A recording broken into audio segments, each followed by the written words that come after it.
Video கொஞ்சம் பேச போகிறேன், சவுண்டு கொஞ்சம் கம்மியாக வச்சு பாடுறா. ஈட்டி பார்த்தீங்கன்னா ரிலீஸ் ஆகி இன்னையோட 3வது நாள். ஃபஸ்ட் டே கலெக்ஷன் பற்றி நம்ம பேசியிருப்போம். செகண்ட் டே கலெக்ஷன் பற்றி தான் நம்ம இப்போ பார்க்க போகிறோம். சில இடங்கள்லாம் பார்த்தீங்கன்னா படம் வந்து ரிலீஸ் பண்ண விடலை. அது யாருன்னு உங்கள் எல்லாருக்குமே நல்லாவே தெரியும். ஒரு நிமிஷம் ஃப்ரெண்ட்ஸ், பாட்டுலாம் நல்லா தாங்க இருக்குது. காப்பிரைட் ஸ்ட்ரைக் வந்துன்னா யாருக்குங்க பிரச்சனை? இதேமாரி நடுவில் இதுமாரி பிரச்சனைலாம் வருதுங்க. இன்றைக்கி வந்து பாக்ஸ் ஆஃபீஸ் கலெக்ஷன் வந்து செகண்ட் டே பற்றி பார்க்க போகிறோம். நம்ம வந்து சூரியனோட படங்களில் வந்து நம்ம ஃபஸ்ட் டே கலெக்ஷன் பற்றி தான் பேசியிருப்போம். செகண்ட் டே கலெக்ஷன் பற்றி காப்பான் ரிலீஸ் அப்பெல்லாம் நம்ம பேசவே இல்லை. இப்போ பேசுனதுக்கு காரணம் யாராலனா அன்பாவே இருப்போம். ஹாய் பிரதர்ஸ் அண்ட் சிஸ்டர்ஸ், எல்லாருக்குமே வணக்கம். எல்லாரும் நல்லா இருப்பீங்கன்னு நினைக்கிறேன். இன்றைக்கி பார்த்தீங்கன்னா சன் பிக்சர்ஸ் ஒரு 6 மணிக்கு வந்து ட்விட்டர் ஸ்பேஸ் வந்து வரப்போகிறாங்க. எதிர்க்கும் துணிந்தவன் டீமோட சேர்ந்து வந்து அது நடக்க போகுது. நம்ம அது மட்டும் இல்லைங்க, நம்ம சூரியனாவும் ஜாயின் பண்ணுறாராம். நம்ம சாயங்காலம் 6 மணிக்கு வெயிட் பண்ணி பார்ப்போம். இந்த வீடியோ அதுக்கு முன்னாடியே பார்ப்பீங்கன்னு நினைக்கிறேன்.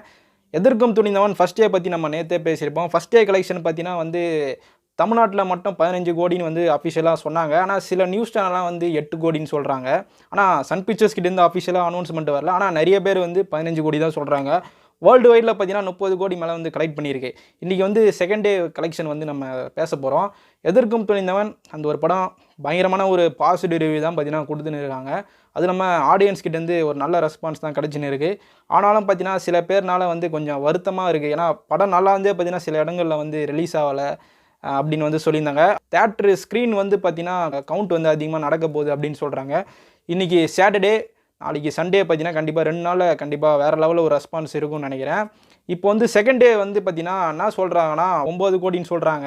அந்த ஃபஸ்ட் டே வந்து 8 கோடி சொன்னாங்க பார்த்தீங்கன்னா, அதே மாதிரி 9 கோடின்னு சொல்கிறாங்க. ஆனால் அது 9 கோடியாக இருக்க வாய்ப்பே கிடையாது. செகண்ட் டே பார்த்தீங்கன்னா 13 கோடி அப்படின்னு வந்து கன்ஃபார்மாக சொல்கிறாங்க. நேற்று வந்து பார்த்தீங்கன்னா நம்ம ஃபஸ்ட் டே வந்து அந்தந்த இடத்துல வந்து எவ்வளோ வந்திருக்குன்னு நம்ம சொல்லியிருப்போம். இப்போ வந்து ரெண்டுத்தையும் சேர்த்து தான் நான் சொல்ல போகிறேன், ஓகேங்களா? இப்போ வந்து தமிழ்நாட்டில் வந்து 2 நாள் சேர்த்து பார்த்தீங்கன்னா 28 கோடி மேலே கலெக்ட் பண்ணியிருக்கு. ஆந்திர பிரதேசில் பார்த்தீங்கன்னா 6.91 க்ரோஸ் கிட்ட கலெக்ட் பண்ணியிருக்கு.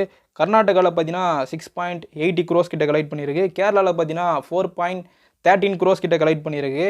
நார்த்து சைடில் பார்த்தீங்கன்னா வந்து 2.3 க்ரோஸ் கிட்ட கலெக்ட் பண்ணியிருக்கு. ஓவர்சீஸில் பார்த்தீங்கன்னா 14.32 க்ரோஸ் கிட்ட வந்து கலெக்ட் பண்ணியிருக்கு. இப்போ 2 நாளில் பார்த்தீங்கன்னா வந்து 63 க்ரோஸ் கிட்ட பார்த்தீங்கன்னா எதிர்க்கும் துணிந்தவன் 2 டேஸில் வந்து கலெக்ட் பண்ணியிருக்கு. சில பேர் வந்துன்னா 2 டேஸில் 59 க்ரோஸ் கிட்ட சொல்கிறாங்க. எப்படி இருந்தாலும் ஒரு 60 க்ரோஸ் கிட்ட வந்து கலெக்ட் பண்ணியிருக்கு. எதிர்க்கும் துணிந்தவன் பார்த்தீங்கன்னா பட்ஜெட் வந்து 70 கோடின்னு சொல்கிறாங்க. இப்போ 2 நாளில் பார்த்தீங்கன்னா ஆல்மோஸ்ட் 60 கோடி கிட்ட கலெக்ட் பண்ணிட்டோம். சில பேர்லாம் படம் வந்து லாஸ் அப்படின்லாம் சொல்ல மாட்டாங்க. சில பேர்லாம் அப்படின்லாம் சொல்லுவாங்க பார்த்தீங்கன்னா, அது மாதிரிலாம் கிடையாது. இன்றைக்கி இல்லை நாளைக்கு பார்த்தீங்கன்னா வேறு லெவலில் வந்து ஒரு பாக்ஸ் ஆஃபீஸ் கலெக்ஷன் இருக்கும். இதுதான் பார்த்தீங்கன்னா செகண்ட் டேவோட ரிப்போர்ட்டு. இது வந்து அஃபிஷியலாக சன் பிக்சர்ஸ் கிட்ட சொல்லிங்க. சில சினிமா ட்ராக்கர்ஸ் இதெல்லாம் உண்மையாக தான் இருக்கும். அது மட்டும் இல்லாமல் இன்றைக்கி 6 மணிக்கு சன் பிக்சர்ஸ் வந்து பார்த்திங்கன்னா ஸ்பேஸில் வரப்போகிறாங்க. என்ன மாதிரி பேசுகிறாங்க நம்ம கேட்போம். ஏன்னா ஃபன்னாக எடுத்துகிட்டு போகிறாங்களா, இல்லை இப்போது எதிர்க்கும் பின்ன ரிலீஸ் இஷ்யூ பற்றி ஏதாவது சொல்கிறாங்களா, இந்த படம் எவ்வளோ கலெக்ட் பண்ணியிருக்கு, நம்ம எல்லாத்தையும் நம்ம தெரிஞ்சுப்போம். சாயங்காலம் 6 மணிக்கு ட்விட்டரில் வந்துருங்க. கண்டிப்பாக சன் பிக்சர்ஸ் வந்து ட்விட்டர் ஸ்பேஸ் வருவாங்க. நீங்கள் என்ன நினைக்கிறீங்கன்னு சொல்லிட்டு மறக்காமல் கமெண்ட் பண்ணுங்கள். அடுத்த வீடியோவில் வந்து சந்திப்போம்.